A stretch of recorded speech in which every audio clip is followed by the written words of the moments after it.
matchlock because you need a piece of match cord, specially lit and smouldering at all times, so it'll never go out, specially treated. He has to blow upon it or twirl it round in the air to keep it alive because he can't use his gun unless he's got that match.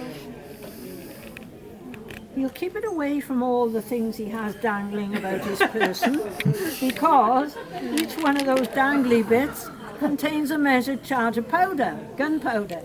So he's a walking bomb really, so don't go near him with a light. He'll start to load, keeping his match cord well out of the way. He takes the top off a bottle and tips down the contents. Now he's careful not to put the lid back on, or in battle when his captain said reload, he might try and reload with an empty bottle, and that's not a lot of good.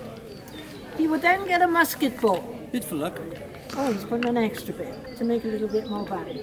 Your laws won't allow us to use a musket ball, so you've got to pretend that bit. And then he will put something down there that will push it all to the end. Oh, have you got sheep's wool? I got sheep's wool. Oh, the best. It is the finest thing for wadding.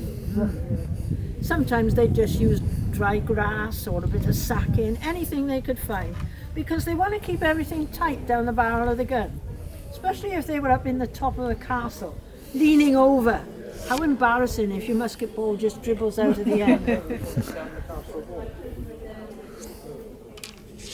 Using a scouring stick, but it became known as a ramrod because you're ramming everything home with it.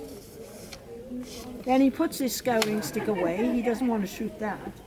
Then he turns his attention to the other end of the gun, where there's a little depression, like a little tiny dish, called a pan. And he puts some powder in that pan.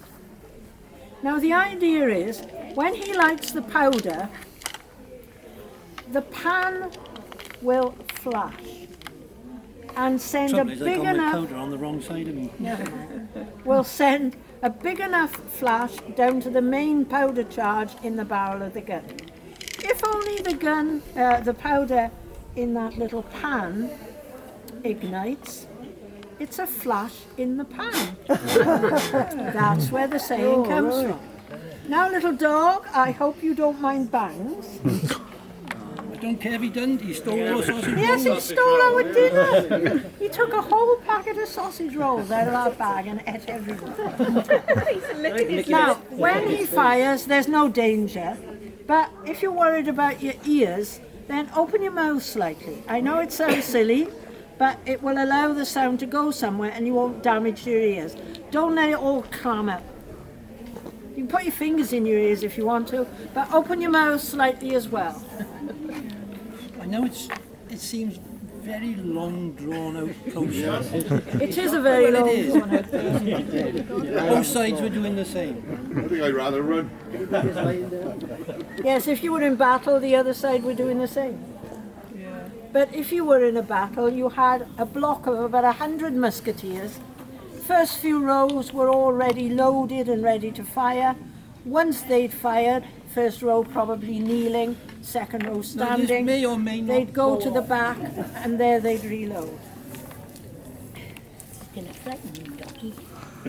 Mind the dogs! Don't forget, open your mouth. Shut your Back ears. in! At the enemy in front, give fire. He's a god. And I forgot to tell you, you'll end up smelling like chicken.